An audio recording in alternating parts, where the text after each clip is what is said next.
Hey now, it's Brew Day, and I'm going to be making one of my favorite styles of beer, which is American Amber Ale. I'm going with sort of a hoppier spin on this. It's just one of my favorite beers to brew and drink, especially as summer is starting to wind down and I'm thinking forward into the fall. I also really love just pairing it with food, snacks, all kinds of things like that. Now, I am going to be going with a slightly lower ABV version of that. When I first started to brew these beers, I was doing like 6% ambers all the time, but I've kind of got this trend going on right now with my brewing where I'm going with lower alcohol, somewhere in the 4% range. So this is my first time doing that. Come along for the ride.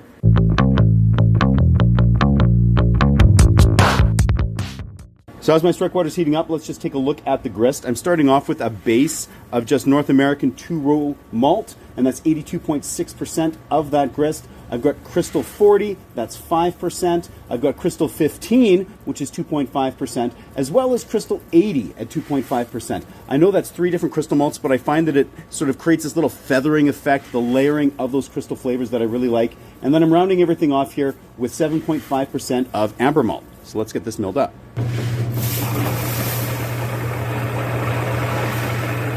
So my Monster Mill Pro will make short work of this grain bill here. So my strike water is up at temp here. Let's get mashed in. So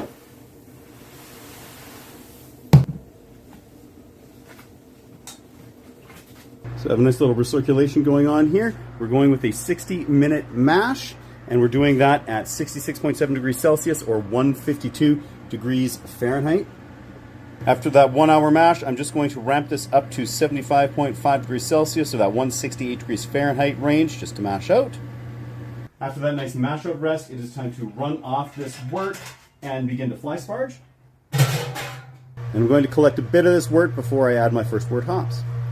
And flame on! Now for the first wort hop, I have a whopping 8 grams here of a 12.6% Citra that I'm adding. Is going to be giving me just a little bit of that bitterness that I'm wanting in the finished beer. I find that the first wort hopping tends to lead to a more refined hop bitterness than if I'm just to add it at the start of the boil, so I like doing this here. With 15 minutes left in the boil, I'm adding my next hop addition here. It's 28 grams each of Citra, that's that same 12.6 alpha, as well as Amarillo, which is a 9.2. In we go. 10 minutes remaining in the boil, I am adding 28 grams of that same Amarillo. And now at flameout, we've got our big hop addition here. It's 56 grams each of the Citra and the Amarillo. I'm not planning on dry hopping this beer, and I'm hoping that this will give it still some nice hop aroma. I'm just going to whirlpool it here for about 30 seconds, which will help get a nice big cone in the bottom there and make running off just a little bit easier. With the boil done and the whirlpool complete, I'm just running off through my plate chiller into a couple of carboys here. Well, here we are on the floor of the brewery because my fermentation table is filled with some cider right now. So I have these carboys. I rocked them really hard here vigorously for a minute each just to aerate them. I'm not worried about actually oxygenating them because they're low gravity beers here. I don't need to actually go to the trouble of pulling out the oxygen tank for that. And it is time to pitch some yeast. So going into this, I've got some rehydrated US-05 that I got in some filtered water here that I sterilized and then added the yeast, let it rehydrate. Just going to be pouring that directly in. And we'll repeat with the second. With the yeast pitched and the carboy hoods and blow-off tubes sanitized and installed, we are ready here. I'm not using the thermowells in here because I have enough carboys going on. I actually didn't have the right hoods for them. So I've got those temperature probes on the sides of the carboys and just insulated with that shirt. Super swanky technology. So at the pitching temperature here, we were 67 degrees Fahrenheit. I am going to bring it up to 68 and hold it there for most of the fermentation. Reading below the meniscus for this American Amber Ale, our original gravity is 1.042, which is perfect. Reading below the meniscus, the forced attenuation test on this Amber Ale is coming in at 1013.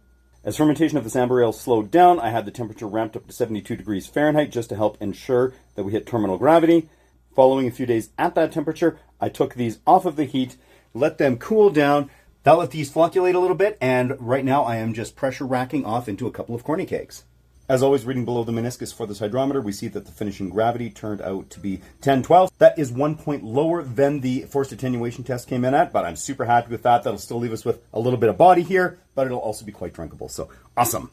Now, always after transferring into that clarification keg, it was chilled down, gelatin-fined, transferred into a carbonation keg, where we gassed that all up, and now we're on tap here. So let's have a taste.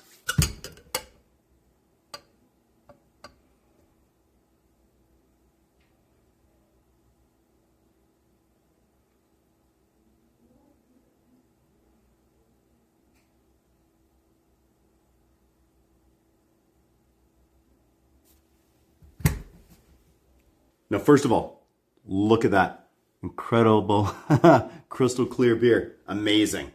Just beautiful. It's got that fabulous sort of dark amber color going on there. Ooh, smelling hoppy. We have those Citra and the Amarillo hops in there, so you have that nice balance of some of the more tropical and some of the more citrusy hop characteristics.